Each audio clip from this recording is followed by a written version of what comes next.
London Assembly. They're here to answer your calls, 0345 6060 973. I imagine quite a few of them will be on defence, spending, Ukraine, but feel free to ask about any other issues as well. You can WhatsApp us on that number, you can text 84850, and you can watch us on Global Player here on LBC.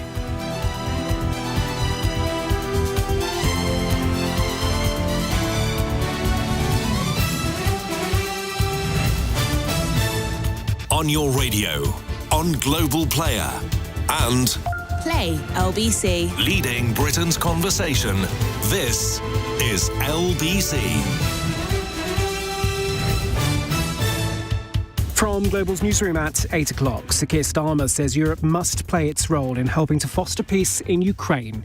But the Prime Minister's going to Washington next week with a message for US President Donald Trump. There must be a US backstop, because a US security guarantee is the only way to effectively deter Russia from attacking Ukraine again. He's described it as a once-in-a-generation moment for our security, having just wrapped up talks with European leaders in Paris. US and Russian diplomats begin peace negotiations in Saudi Arabia tomorrow. Israel says it's preparing to receive the bodies of 4 hostages held in Gaza. Security officials also say they're working to bring home 6 captives alive on Saturday as part of a ceasefire deal. We now know a woman killed after being shot outside a pub in Kent on Valentine's Day was 43-year-old Lisa Smith from Slough. Police believe the gunman went into the River Thames. The Vatican says the Pope is in a stable condition in hospital. The 88-year-old was admitted on Friday with a respiratory tract infection, earlier described as presenting a complex clinical situation. In the city, the FTSE 100 closed up 35 points at 87.68. The pound buys $1.26 and €1.20. LBC weather, a mix of rain, sleet and hill snow tonight for Scotland and Northern Ireland. Drier for England and Wales and a low of -1. From Global's newsroom for LBC, I'm Daryl Jackson. I've looked after my kids since they were born. Now they've got kids. I still want to look after them. I don't want them struggling to make decisions about my money or my health if I can't. So we made a lasting power of attorney. Now, if I can't speak for myself, they'll speak for me. It's a weight off for all of us, isn't it? Yes, Mum. Lasting power of attorney. Search your voice, your decision. This is LBC from Global. Leading Britain's conversation. Cross Question with Iain Dale. There's really nothing in the news to talk about today, is there? Which is such a shame for Cross Question, but we'll do our best, ladies and gentlemen. It's 2 minutes past 8. Welcome to Monday's Cross Question. On the panel next to me, Dame Siobhain McDonagh, Labour MP for Mitcham and Morden. Next to her, Tim Loughton, former Conservative MP and Minister. To my right, Christina Patterson, journalist and broadcaster. And next to her, making his debut on the show, Alex Wilson, Reform UK member of the London Assembly.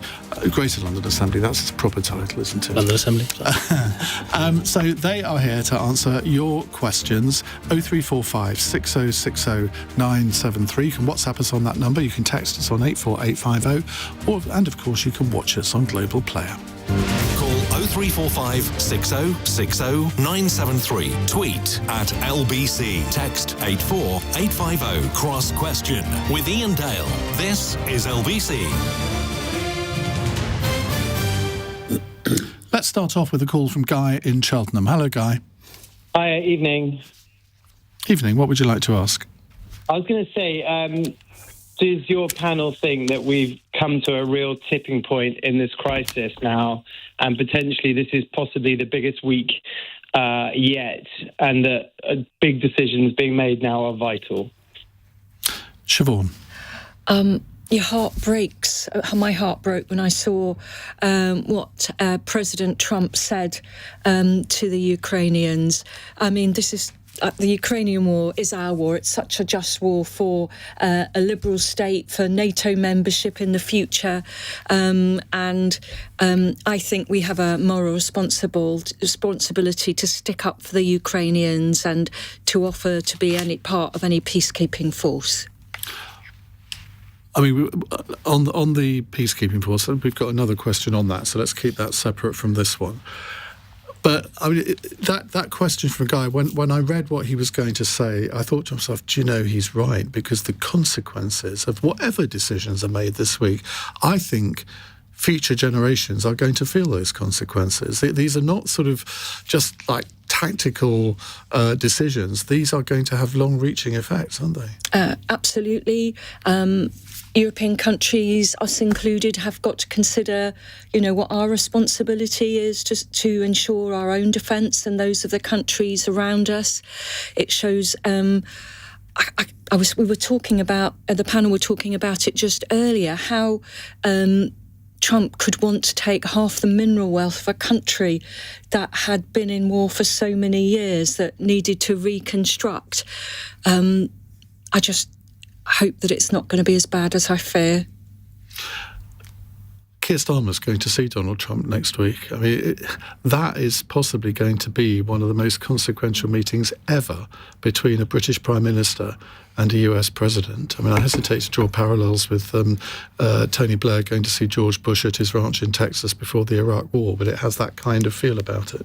And I'm sure we all, irrespective of what party you support, hope that he has some calming effect and is able to support the Ukrainians and have a real outcome. It's just difficult to know what Trump's thing is with Putin. Let's not speculate. Tim? Guy's right. This is the tipping point. The contrast perhaps is 24 years ago, Blair went to see Bush about the start of a war. Starmer and other European leaders are seeing Trump about hopefully the end of a war. But it's got to be a peace on just and sustainable terms, because, as you say, the repercussions of what is agreed will go on for years. And if they get it wrong, and Ukraine absolutely needs to be part of that, if you are not at the table, you are usually on the menu. And that's what's going to happen to Ukraine unless everybody is included. It will embolden Putin, not just to keep hovering over the bits of Ukraine which he already occupies, but looking further west to the former Soviet states now in NATO on the borders with Russia. I'm even more worried it will embolden China, and China looking towards Taiwan and all its other feelers throughout the rest of the world as well. I've no doubt that Putin was emboldened to do what he's done now because of the chaotic and shambolic way that the Americans pulled everybody out of Afghanistan. I mean, that showed that there was a weakness and a lack of resolution there. The West, and that includes all of Europe and America and other NATO allies, have got to be absolutely united and resolute on this. Otherwise, we will be paying far more money for the consequences than the cost of the war has been so far. Does it worry you, though, that within a few days, Donald Trump has achieved something that Putin hasn't achieved in 3 years? He's divided Europe. In that, I mean, you look at what the German Chancellor has said tonight about Keir Starmer's idea of British peacekeepers. I mean, he says he's very irritated by it. Well, that's diplomatic language for bloody furious. And it's typical Soviet Putin and Chinese tactics. You divide and conquer. You divide your enemy. And the great strength of NATO is that it has been a united force of common values and common aims across the whole of the Atlantic, bringing in new members coming out of the old Soviet Union. It's been a huge strength. And setting one side of the Atlantic against the other side of the Atlantic is playing entirely into Putin's hands. And I hope Trump wakes up to that. And I hope that European leaders, including Keir Starmer, absolutely are as one on defending Ukraine as a part of Europe, but as a symbol of democracy and the rule of law, none of which Putin is interested in. So I suspect Georgia Maloney has a key role to play here, whether she realises it now or not. And it's come to something where Georgia Maloney, who actually is now emerging as one of the stateswomen of Europe, though was panned as coming from the far right, but seems to have moderated herself into more mainstream European politics, is a really important linchpin, potentially, between Europe and Trump. You have to know how to play with Trump, and she seems to have got the right songbook. Christina? Yeah, I think this is one of the worst moments of our lifetimes, historically speaking. I really do. And I think for J.D. Vance to come over and lecture Europe about free speech when he should be lecturing Putin, when he is essentially turning the US's allies, saying that we are the enemy at a time when Putin has invaded another country. I find this almost beyond, it's surreal beyond imagining. And the fact that what has emerged on the front page of the Telegraph this afternoon and evening is a document, a legal document. It looks as if it was drawn up by private lawyers, sent to Zelensky, basically demanding pretty much, completely imaginary things that are not available, but putting arbitrary and ludicrous figures on the mineral values of the country. It's according to the report, like the Treaty of Versailles times a million, that Ukraine would be in hoc to it forever. Ukraine was not even the aggressor. And meanwhile, they have demanded nothing from Putin, given him everything he wanted on a plate. I think this is one of the you can hear me sounding really upset. I can't quite believe we're living through this. And anyone who is now defending Trump in any way, and people like Kemi Badenoch are still going for the Trump. She's still trying to sound Trumpian. Look, love, the moment for that is past. We are looking at an autocrat who is siding with an autocrat, trying to carve up the globe between us. Trump has already announced that he essentially wants to take over 5 nations. He wants Greenland, he wants Canada, he wants Gaza, he wants the Gulf of Mexico, he wants Panama. And now he's said to Putin, oh, by the way, take Ukraine. Let me divide Europe. Yeah, sure, it's the European allies who are the enemies here. I think it's absolutely disgraceful. Is it going over the top to liken this to Yalta, where effectively Stalin, Roosevelt and Churchill carved up Eastern No, I don't Europe? think it is going over the top. I think that's exactly where we are. And I think anyone who isn't seeing what's happening in the US and seeing what's happening in terms of geopolitics has got their eyes closed. I think we have been extremely lucky in this country to live in a place without war for a long time. We have no idea what it's like. Those Ukrainians have risked their lives. The women and families have lost their husbands.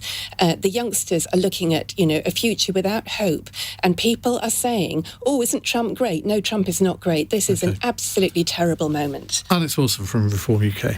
Thank you. We have been lucky to be living in a country where we have not been subject to war and conflict for a generation, 2 generations.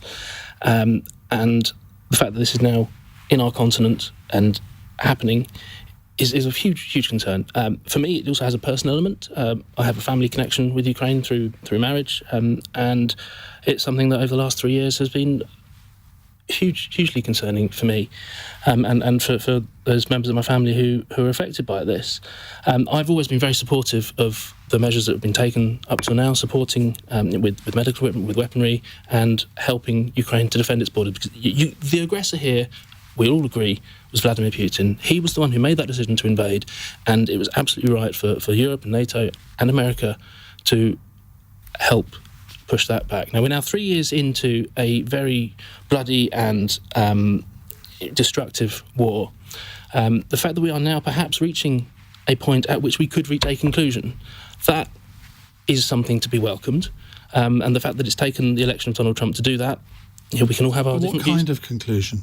Well, a conclusion which stops the killing, first and foremost. Capitulation, you mean? Capitulation. It is absolutely vital. The resolution, the solution to this will have to be a negotiated peace, and that has to be one in which Ukraine is part of those discussions. It has to be one that the Ukrainian government and the Ukrainian people can accept, and one which in Ukraine remains a sovereign nation, politically, economically, militarily. Of course it does. But let's not jump to conclusions yet. It's not looking good, though, is it? It's the fact that we are having a discussion about the possibility of ending this war. That is something to be welcomed. Doesn't currently in the short include term, Ukraine. possibly. Yeah, but Tim, you said that if we get this wrong, it has huge repercussions. Absolutely. But if we get this right, equally, it can have huge repercussions and set things back on a more stable footing. Have you footing. seen any indication whatsoever that they might get this right? Because what Trump is handing Putin is victory. If you invade another country, get to keep everything, and then the country that was invaded has to pay ludicrous amounts of money and of its GDP for decades to come. Do you think that is any kind of acceptable solution? I must say, I've not seen the full details of that yet. I know it's only broken very, very recently in the last couple of hours. I will be looking at that very closely when I get home out of the studio. But Well, I've read the article, and what Christina hasn't exaggerated it. I mean, it's effectively treating Ukraine like Germany in 1918. Yeah. It treats Ukraine far worse than Germany and Japan were treated after 1945, and yet they were the enemy. Ukraine is not the enemy. It beggars belief that a country like America, under the presidency of Donald Trump, could actually put this forward as a serious document. I mean, it's incredibly worrying. I will look at it in detail when I get the chance to do that. But what we must also remember about Donald Trump is that sometimes his starting position isn't always where he ends up. And if it could be worse, I think that's unlikely. If we thought what you said is included, if you give people everything they want at the beginning, it can only get worse, can't it? It's not up to him to give everything. He seems to think it is. It's a European war. He seems to think it is. There has to be a European dimension involved in the European piece to do that. And I've always been very supportive of everything that's been going on so far, and I will continue to. What do you mean by everything that's been going on so far? The support for the Ukrainians in military aid, in weapons, in medical supplies. So where's your butt? Where's your butt? There isn't. Yeah, the butt is that I want a peaceful solution. Everybody wants a peaceful solution, but what Trump is demanding is surrender from Zelensky, having lost everything that Putin has gained for no gain. How is that a peaceful solution? Well, Tim, you want a fair and sustainable solution that will work for Europe and for Ukraine going forward. And what would that be? You have to say what that would be, because if you give Putin everything that he's got, and you say there is no, and we're not even going to send any troops in to guarantee the peace, then where is the peace? And B, where is the solution? We are going to come to that now. That's a good point to go to a break. It's 16 minutes past 8. This is LBC.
Cross Question with Iain Dale. Watch live on Global Player. This is LBC.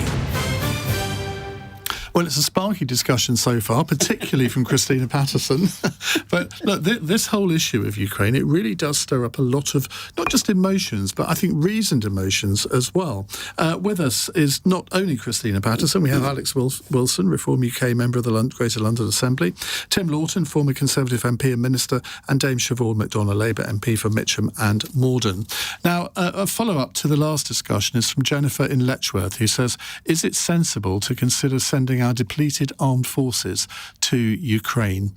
Tim? Yes, it's certainly sensible to consider sending them, and we are good at this sort of thing, but it's got to be on a very clear basis.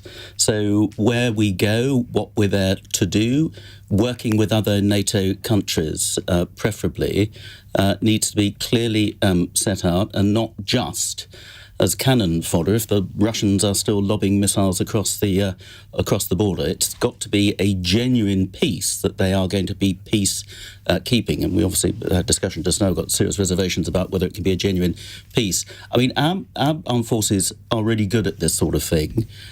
Actually, they like doing it as well, rather than being confined to barracks away from zones of action. That helps with training and other things like that. But it's going to be a drain on our defence budget as well. And I'm afraid, as this war, certainly the last 3 weeks, have shown, all Western countries, all European members of NATO, including ourselves, although we're right up there in the top 4, have got to commit to greater spending on defence if we want to have peace and security going forward in the future. And I'm afraid bullies, thugs, people who don't respect law, like President Xi in China and Putin in Russia, and Trump in America, will only respect strength. And I'm afraid we have put that off for far too long. So in some respects, when Trump's lapdog Vance comes over here and gives a lecture to Europeans, he's right in terms of Europeans have ignored this for far too long. I think he was completely wrong in the way he delivered that. And to say that he has more sleepless nights about Europe and allies than he does about China and Russia, well, those nations have got nuclear weapons pointed at Washington. Those countries don't have free speech. They don't have democracies. Anybody who tries to challenge the authorities find themselves falling out of windows. So let's just be realistic about this. We share values. We share democratic values. We share interests in a free, liberal, trading democracy. Those things are not shared by Russia and China. So let's just wake up and remember which side we are all on, and that's NATO in the West, and Russia is way, way outside of that circle. Alex Wilson. I echo much of what Tim has just said. I think the suggestion has been put that as part of a generally multilateral peacekeeping force, British troops could be part of that, and I think working alongside other allies, once we have reached that peaceful solution, which I don't want to reopen the previous discussion, but once we've got there, it does need to be enforced, and there needs to be guarantees, and part of the guarantees would have to be a degree of international forces. Have we got an army big enough to do this, though? Because we're told, I don't know where this 100,000 figure came from, but that seems to be an agreed figure as to what would be needed to keep the peace. And at the moment, we have the smallest army we've literally ever had. And you don't just say, well, OK, there are 70,000, so we can provide quite a substantial proportion of that, but you have to then divide that by 3 for training, breaks and all the rest of it. So it seems that we wouldn't be able to provide more than somewhere between 5,000 and 10,000 at any one time. Where are the rest coming from? We couldn't do it on our own, absolutely. And I think what this war has shown in Europe has been, over the last decade or so, a degree of complacency. And we thought that conflict in Europe is something that was in the past. Well, this has shown that it very much isn't. And that in itself is a huge wake-up call for every country in Europe. We have to all start pulling our weight, getting towards that 2.5%, 3% of GDP target. We need a clear timescale for that to be put in place. I know that the government has talked about it, but won't commit to a timescale for making that happen. But the spending is important, the manpower, the training, the resource, the equipment. All of that needs to come, and we can play a part in that, but we can't do it. We have to do it with other allies, other European allies, and I think American allies would have to be involved in that as well. You are sounding, shall I say, a little bit more robust on this issue than some of your party colleagues are. Richard Tice, for example. Richard Tice has been a very strong supporter of Ukraine throughout this whole conflict. I'm talking about the issues that we're talking about here, in terms of peacekeeping force, in terms of sort of the Trump's attitude to Ukraine. I mean, Richard Tice, I heard him in an interview the other day, and he was just mouthing words that amounted to appeasement. This time last year, Richard Tice led a delegation or a convoy of aid to Ukraine. He's put his own money where his mouth is. To some criticism from other members of the party, I'll be honest about that. Not from me. Why would anyone criticise him for that? Not from me. But he put his money where his mouth and took a convoy over there, and he's been very, very resolute on this. Well, he hasn't. He wasn't in an interview with Julia Hartley-Brewer, which is probably the one you were talking about. He absolutely wasn't. It sounded sounded very much like appeasement to me, and I'm afraid he's not the only reform figure who's being mealy-mouthed about all of this and essentially supporting Trump when they should actually be supporting the country that's been invaded. It's pretty black and white, this, actually. You're either on the side of freedom, democracy and Ukraine, or on your side of people who don't respect the rule of law and invade. Why can't Richard Tyson, your colleagues, actually say that Russia cannot be trusted? They are not on the same side as us. We must stand absolutely steadfast behind Ukraine. I'm afraid that amounts to more than sending a few minibuses over with the essential supplies, virtuous though that might have been at the time. But it also has to be said, Tim, sorry, I mean, I know you haven't been in government for a bit, but you know, the Tories... Not that old. Well, the Tories, the army has been run down by the Tories. The Tories were in power for 13 years until last year, and the army has been run down, and every single chief of staff has said, we don't have enough resources, we don't have enough weapons, and now I think we probably don't have enough soldiers to make an enormous difference. Christina, I would like to see better equipped armed forces in this country, absolutely, and I would certainly prioritise greater defence spending over many other things. Let's put it into context. The UK is one of only 4 NATO countries that spends the 2.5%. Oh, no, that's wrong. That's wrong. What? It's 22 countries now. In 20, Tim, I had to say, but you're living in the past. In 2014, it was 4. It's now 22. Okay, the only countries above us in Europe are Greece and Poland. And Poland now spends over 5% because of the very clear threat on its borders. 22 spend more than the 2% now. Yes, 2.5% is what we're getting close to. We spend 2.3%. We are up in the top handful, whether it's 5th or 4th or 3rd or 6th or whatever. So we've always been up there. I want us to be up there further. I agree that. I agree that. No. I agree that. Apart from Christina, Poland, nobody's spending enough. I didn't hear you and many others on the left saying, actually, yes, we must take funding out of what we're spending on COVID or in education or the NHS in order to make up that money to 2.4%. And when did you hear me talk about this issue, Tim? Because I don't think... well, I hadn't, and that's the point, isn't it? So all of a sudden... Had I been asked, then I probably would have said the world is getting very dangerous. As soon, the point is that for the last... One at a time. But all of a sudden, it's a good opportunity to attack the Conservative Party, which has put up spending on defence not as much as I would like. Also, to give him his credit, his due, and I'm not a great fan of his, Ian, as you know, but it was Boris flagging the very real dangers of Ukraine and kicking some backsides amongst our European partners to get them to put their hand in the pocket and stump up weapons. Some of them did it rather more sluggishly than others. We led there. We actually also shamed America into coming in with some of the support in the early days as well. I'm proud of that, and that was the last Conservative government that led on that, with all party support from Keir Starmer and the others as well. But we led that. OK. Siobhain, let's come to you. Let's remind you of the question. Is it sensible to consider sending our depleted armed forces to Ukraine? Absolutely. I think we're going to have unanimity on the panel. I think we have a role to play in peacekeeping. Not only is our army good at it, but we need to stand in solidarity with Ukraine to make sure they are as safe as they possibly can be. Well, let's add a note of disunity then, if you're going to agree with everyone else. Didn't Keir Starmer jump the gun? Because what he should have done was to line up a lot of European allies to come in behind him and say, yeah, well, this is a good idea. Instead, he's gone to Paris today and had the indignity of the German Chancellor basically slagging him off. Some would say that actually that is leadership, to stand up and say we should be doing this. I mean, the fact that so many people on this panel feel, whatever part of the political spectrum they're on, feel so strongly about support for Ukraine suggests it's about values that most of us in this country share. And Keir Starmer was expressing that almost unanimity about our support for Ukraine. So no, actually, I'm quite proud of him to actually do that. And the German Chancellor may not be the German Chancellor by this time next week, because Keir Starmer will still be the Prime Minister. It'll take months to create a new government, so he's likely to be there for a bit. He's short-dated. But the point, what his point was that that Keir Starmer should not have said this because the peace deal hasn't happened yet, and he was preempting it, and so he got his timing wrong. And for a German Chancellor to say that in public, I thought was quite something. Well, it may also be the pressure that the German Chancellor is actually under with the election coming up and the likely decimation of his government.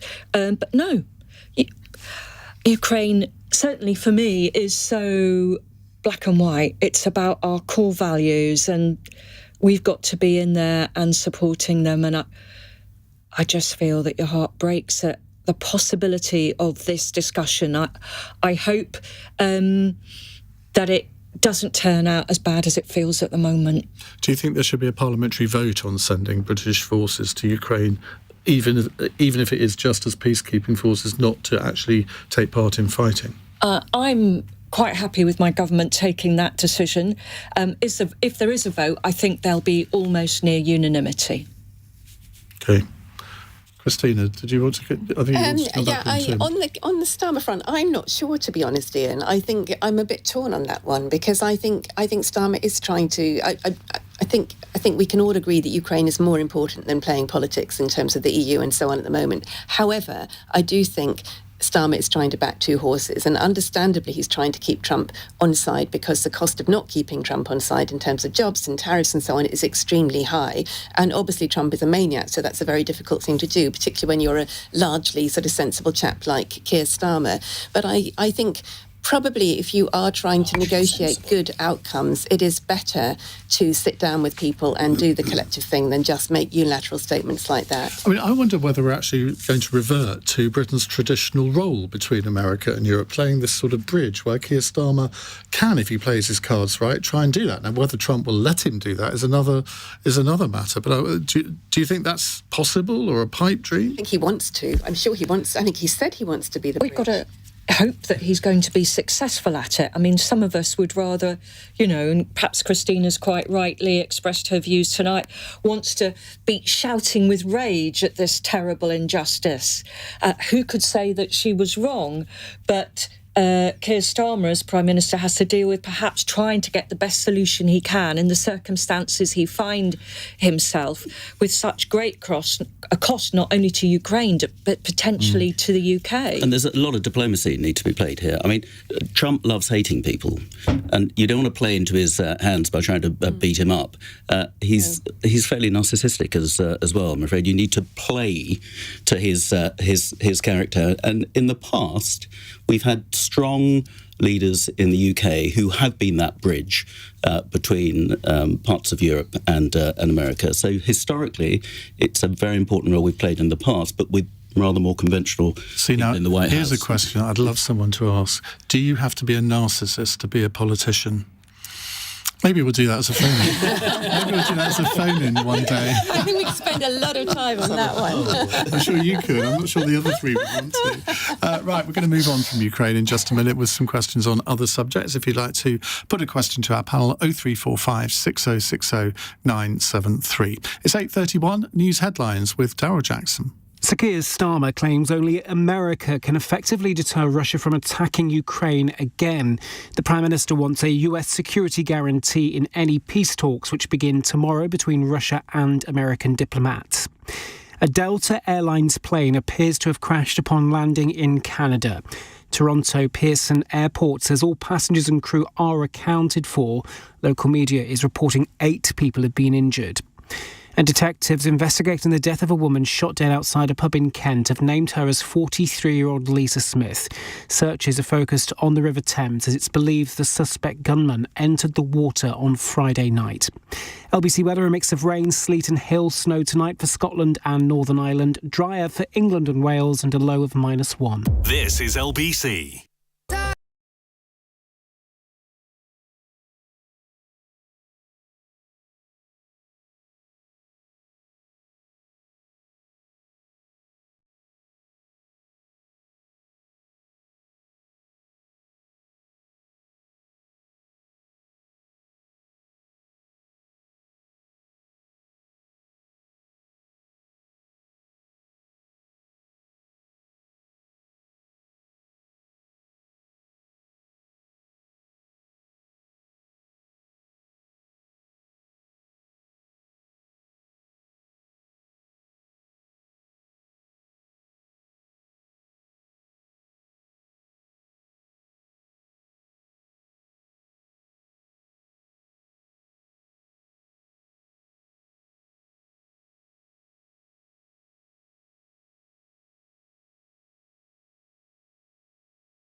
Leading Britain's conversation. Cross Question with Iain Dale. Alexa, send a comment to LBC. 8:34, we have with us Dame Siobhain McDonagh, Labour MP for Mitcham and Morden, Tim Loughton, former Conservative MP and Minister, Christina Patterson, journalist and broadcaster, and Alex Wilson, Reform UK member of the London Assembly. Right, a text question from Barry in Enfield. Migrant hotels will now be carried on being used, if that's grammatical, for another 4 years. Is failing to finally stop this the thing that will cause Labour to lose the next election? Christina. Well, this is a very difficult problem to solve and not one caused by Labour. And in fact, Labour have done much better in dealing with the backlog than the Tories did. I can't remember the number that they have of asylum seekers that they have processed, but it has been much higher. But they can't deal with this overnight. And I think the numbers are relatively... Well, hang on a second. In their manifesto, Labour promised to, this is a quote, to end the use of hotels for asylum seekers within 12 months. OK, we're not at the 12 months, but they're now saying they'll need to be used till 2029. Well, that will be, then they will have broken their manifesto promise, won't they? It's a very tricky thing to deal with, and nobody seems to know how to actually stop people from crossing over in boats, because it's not just a question of smashing the gangs. There's a lot of coastline to be patrolled, and so on and so on. I mean, for me, the much bigger issue is the net migration of 1 million that we got post-Brexit, after Brexit was meant to be about controlling our borders, and our borders have not been controlled. But yes, this does look like a manifesto promise that will be broken by Labour, and I hope that they get some control over it, because it does look very unfair to people. But I think there are much bigger issues about controlling our borders, which have been badly handled, and the way that it got out of control and in the last post-Brexit has been really quite scandalous. Siobhain. I think we've got off to a very good start. We've seen 19,000 people deported, with 4 biggest flights ever. Half of them voluntarily. Yeah, there was huge pressure, but they're gone.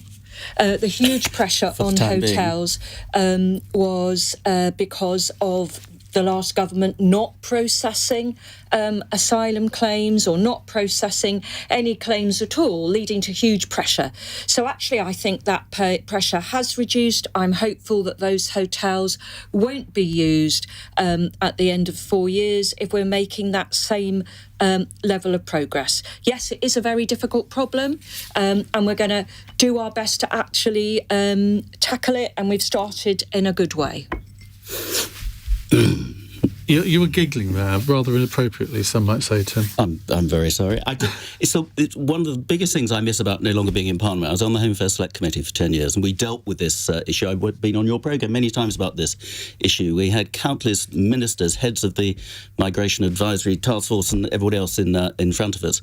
And throughout all that time, of what has always been a really challenging problem, particularly in the small boats, Labour and Yvette Cooper said, oh, well, we're going to sort it out. We're going to end the hotels. We're going to crack down on the criminal gangs, and that will stop the boats.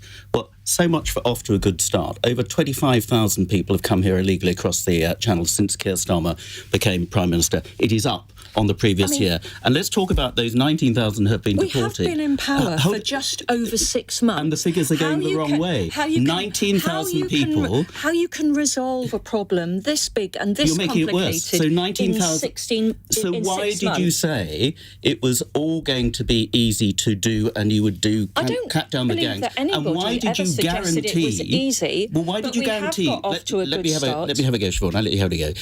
Why did you say you would close down all the hotels?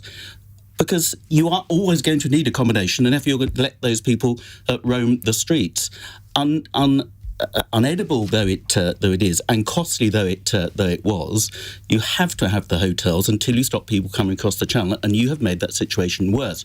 And you've made it even more worse because you've sent out a very clear signal that you've scrapped the Rwanda scheme, which was the only thing, if you'd allowed it to get off the ground literally, that could actually deter people from coming here on the basis it was a lottery as to whether they'd end up in a hotel in Kent or on a plane back to Rwanda. And those 19,000 people who've been repatriated, great. hardly any of them came across the channel in little boats. They're people with criminal records and others, and many who've gone back voluntarily, but with a celebrate? Oh, it is. But don't try and claim that you've solved the problem with the little boats, because it's getting worse. And those people have been given £3,000. You said we started off well. I think we have started off well. We haven't. It's getting worse.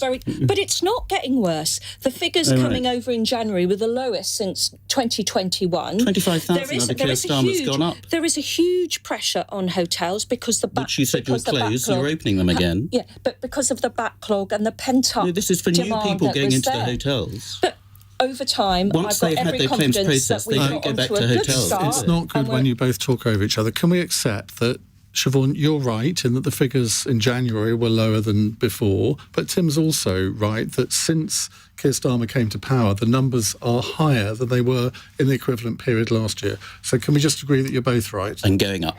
And going down. Alex Wilson. No, stop it. Alex Wilson. And we can agree that they're both wrong as well. It's interesting hearing representatives of the Conservative Party and the Labour Party trying to tear chunks out of each other and claiming that they both either succeeded more on this issue or failed on, or the Centre has failed more on this issue. The truth is, the Conservative Party in government was an absolute shambles on this issue. Manifesto after manifesto after manifesto promised a reduction in net migration. That's got little to do with this question, which is about migrant hotels continuing to be used for another 4 years. So now we have a Labour manifesto commitment that is going to be broken. And it's fundamentally because neither of the two main parties are prepared to get to grips with this issue. They talk tough, but fundamentally, for as long as we are constrained by things like the ECHR, and for as long as we have those pull factors where we have a system which gives accommodation... So what would you do? Well, we would, as a first... How would you house them? The first instance, we have to leave the ECHR. We have to deter people coming. And Rwanda was not a deterrent. Rwanda was a gimmick. It cost £700 million. Two people were sent voluntarily. And that wasn't the answer. It was just a massive sort of smokescreen. We have to... we talk about smashing the gangs. You have to smash the pull factors, the attraction of coming here in the first place. And people come here because we're a soft touch. They come here because they get accommodation, they get support, they get benefits, they get whatever. And they don't get benefits. Well, they do have support, and they get some pocket money. They get food, they get medical treatment. They jump the queue for NHS treatment. They get dental treatment. No, they don't. They absolutely do. But we need to. I think the pull factor is that we don't have ID cards. I was just going to say so digital. I think I completely If you're agree. a young man, you can come here and you can disappear into the black economy and work. I agree, but Siobhain, and the system will take so long to find you if it does that you can get on, make your money, send it home. So I actually think the most significant contribution to making us less attractive is to introduce ID. I was just going to say digital ID. Would you go along with that? I don't think I would. No, I think we have a... Why not? If it would solve the problem. Because I don't think it would solve the problem. But why wouldn't it solve the problem? The problem is there is not a deterrent. People come here and they know they are going to be allowed, one way or another, they will be allowed to stay. And in some ways, I welcome the government talking about making it impossible to ultimately get citizenship if you've crossed and come here illegally. But again, that's a smokescreen. You need to be able to send a very clear message that if you come here illegally, if you come here from a safe country, France is a safe country, there is no need to cross from France on a small boat to enter this country illegally. And if you do that, then you are not going to be welcomed here. You're not going to be able to settle here. You won't get whatever you or any other party might want to introduce to try and stop the people coming across, let's say they still do. Because so far no one's come up with any way to stop them. Let's say they still do. What do you do with them when they get here? Because both under Labour and the Conservatives, they're putting them up in hotels. You wouldn't presumably just let them roam the streets. You've got to provide something to house them. You have to be much, much quicker at removing them from the country. And making it clear they will not be allowed to stay, whether that's in a hotel. Ignore international. And what about those countries who we need will to be able not to put our take own them country back? first. Well, we need to use other elements of soft power and like what?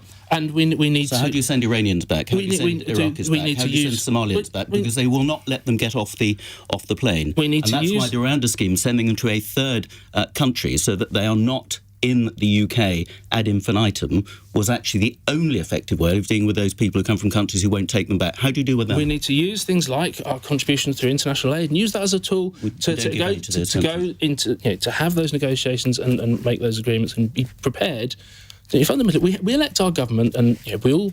Well, three of us, people who've stood for election and been part of that. We do that, and the people that we serve, first and foremost, are the people that elect us, the people that pay taxes in this country. That's who we should be looking out for first. And right.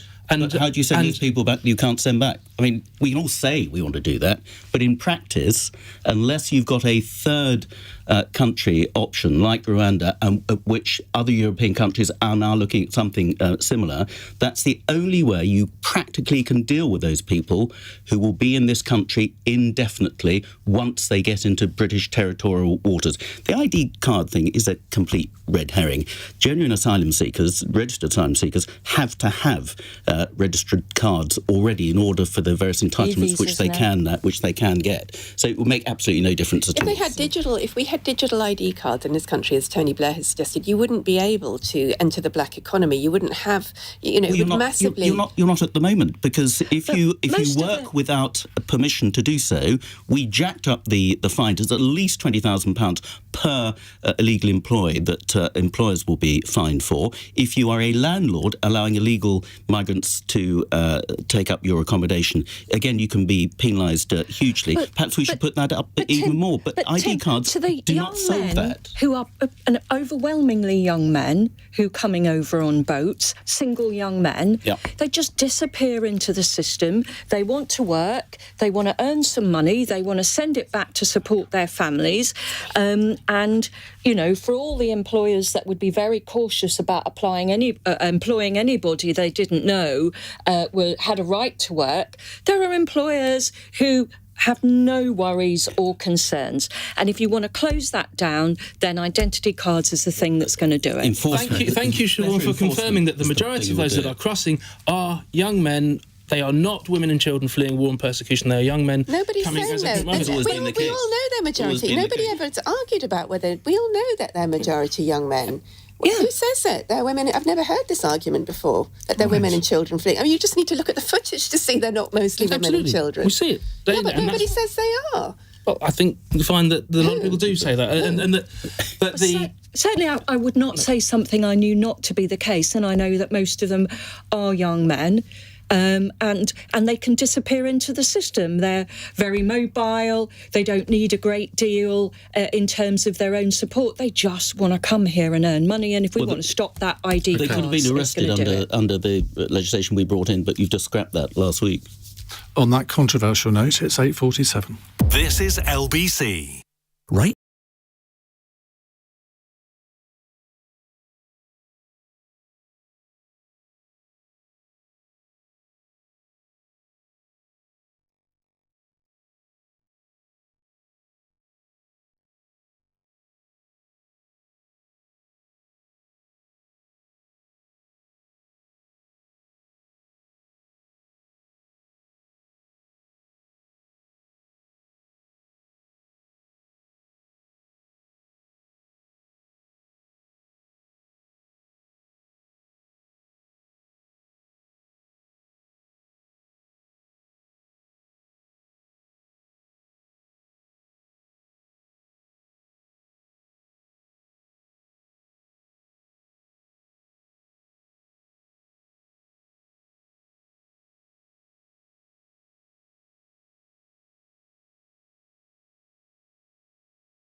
Cross Question with Iain Dale on LBC.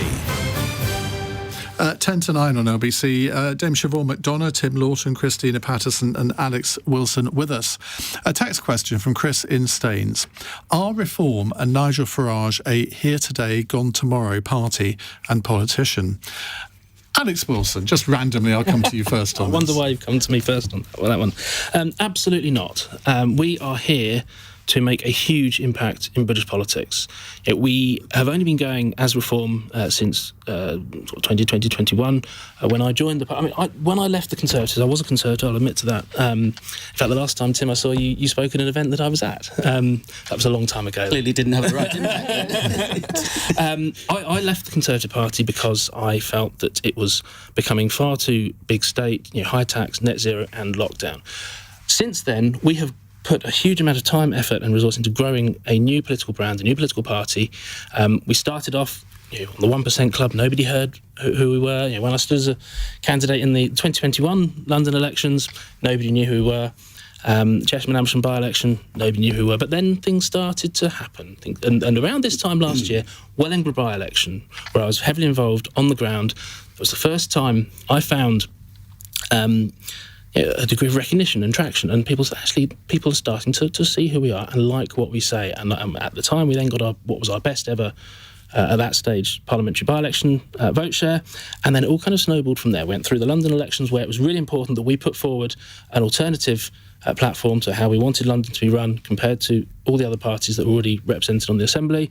I was very fortunate enough to get elected, and I've been doing that job since then, holding the mayor to account. We then went into the general election, and the general election of last year was a step change from anything that UKIP had previously achieved in terms of raw number of votes, in terms of members of Parliament actually elected, in terms of national vote share, and in terms of putting ourselves in a strong second place in a lot of constituencies.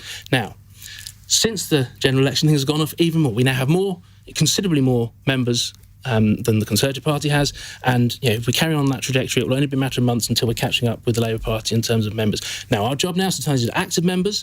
We've got a huge set of county council elections coming up, although between the two of them, Labour and the Conservatives have conspired to cancel some of those elections in what would have been some of our key areas, Essex. And you think they've done that just to thwart you? It's been a part of their calculation, I'm sure it has. And you can laugh, but it's Conservative county councillors or county council leaders who are the majority of those who asked for those elections to be cancelled. Thankfully, we've still got them in Kent where you are, Iain, so we'll be campaigning very, very hard in Kent. We'll be campaigning very hard in Lancashire, lots of places. That's going to be the real breakthrough for us in local government terms.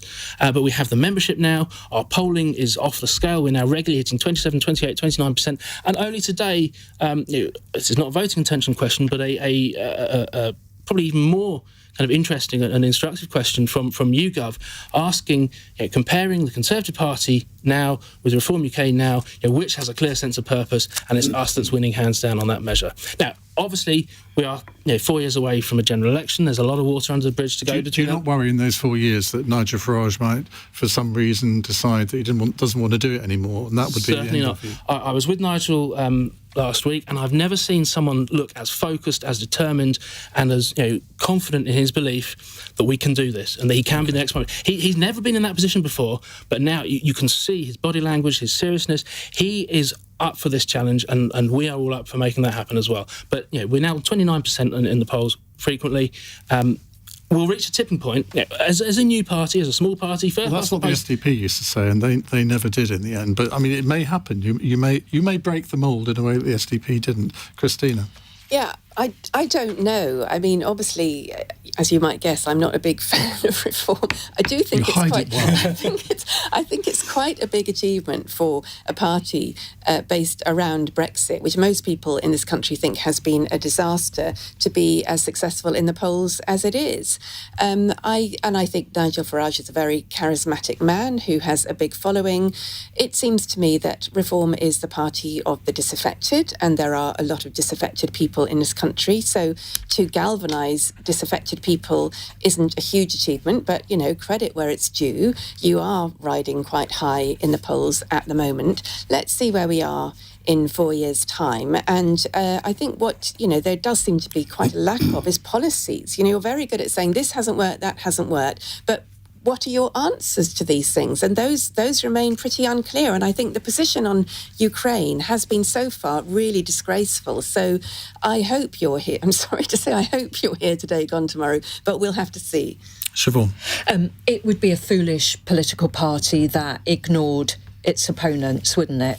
I mean, easy right-wing solutions to difficult problems have always been with us, and it's up to the Labour Party to govern well while challenging any party, whether it's Conservative Reform or the Liberal Democrats or the Greens.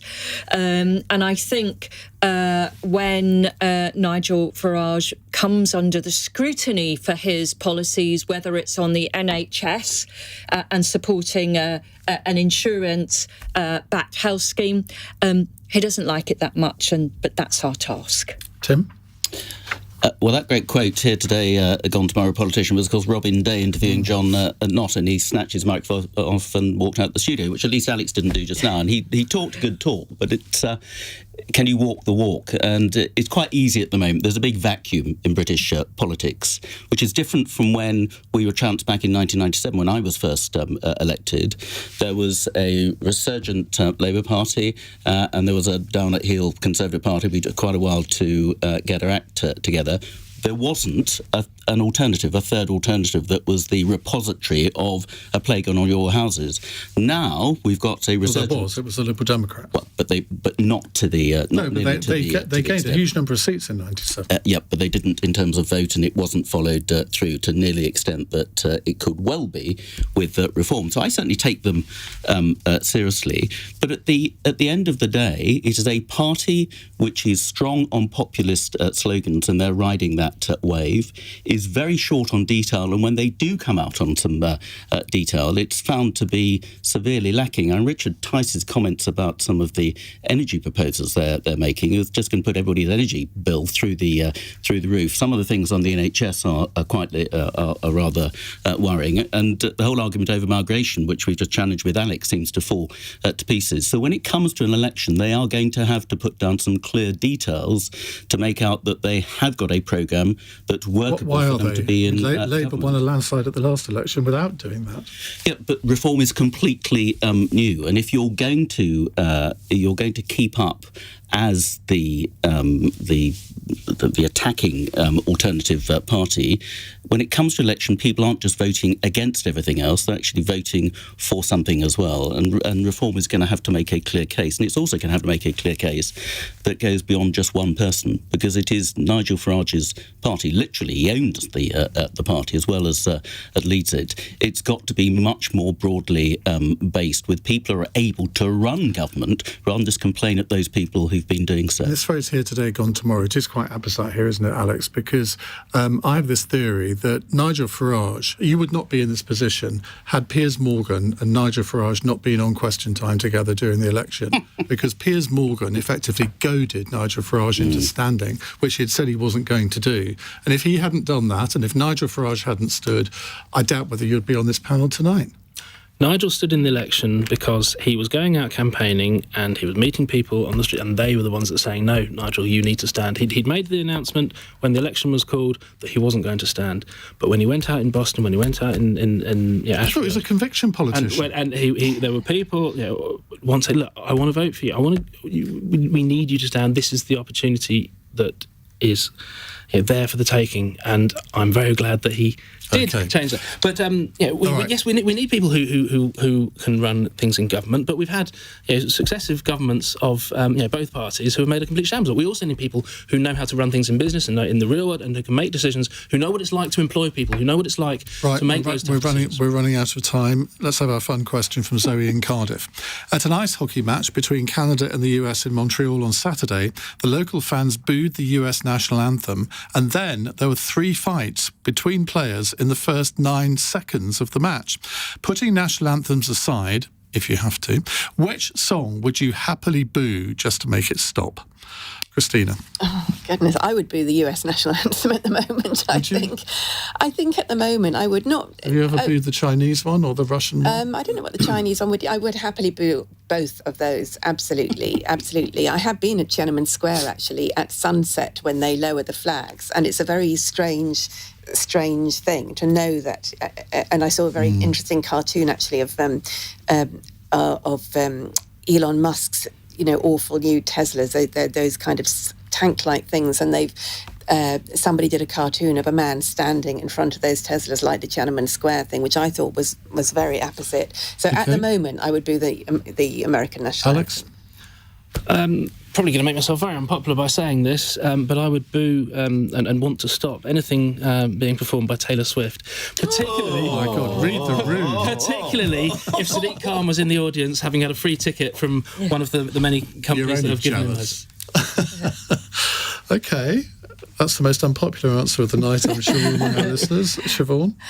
The theme song to the film Titanic, was it Celine Dion and My Heart Will Go On? If I never heard it again, it would be far too soon. Well, again, that's a great song. Tim? Oh, I like Taylor Swift. I want to stand up for Taylor Swift here. It's very rude to boo at songs, and it's very rude to boo at national anthems. What they should have done, the Canadians, is turn their backs on the American and kept silent. Having said that, like Christina, given I'm still sanctioned by them, I will probably boo anything from the Chinese government. And there was this song that was on an ITV programme about what they've done in Tibet last week, saying how it was sweetness and light in Tibet, all these wonderful things the Chinese were doing when they're actually slaughtering Tibetans and Uyghurs and people from Hong Kong all over the place. So anything from the Chinese Communist Party government will get my boos. And I'll just add in anything by Stevie Wonder, because I cannot stand any song by Stevie Wonder. I don't know why, I just don't like Stevie Wonder. Anyway. He speaks so well of you. We've alienated the whole of the audience with our answers for that. Right. Thank you very much, panel. On tomorrow's panel, we have the Lib Dem Deputy Leader, Daisy Cooper, the economist, Liam Halligan, David Cameron's former Deputy Chief of Staff in Downing Street, Baroness Kate Fall, and the General Secretary of the National Education Union, Daniel Kabedi. Honestly, Tim, that's very uncharitable. I'm sure he thinks you're a lovely man. Right, coming up in the next hour, we're going to go away from international events. Well, sort of. Now, a gay Muslim leader was shot and killed when his car was ambushed by masked gunmen in South Africa, where he'd established a mosque for the LGBT community. I want to explore what it's like to be gay or be of a different sexuality and still have strongly religious views. How do you reconcile those views with your sexuality? And more importantly, how do your friends in your religious community come to terms with it as well? Do you face discrimination? 0345 6060 973. That's the number to call here on LBC.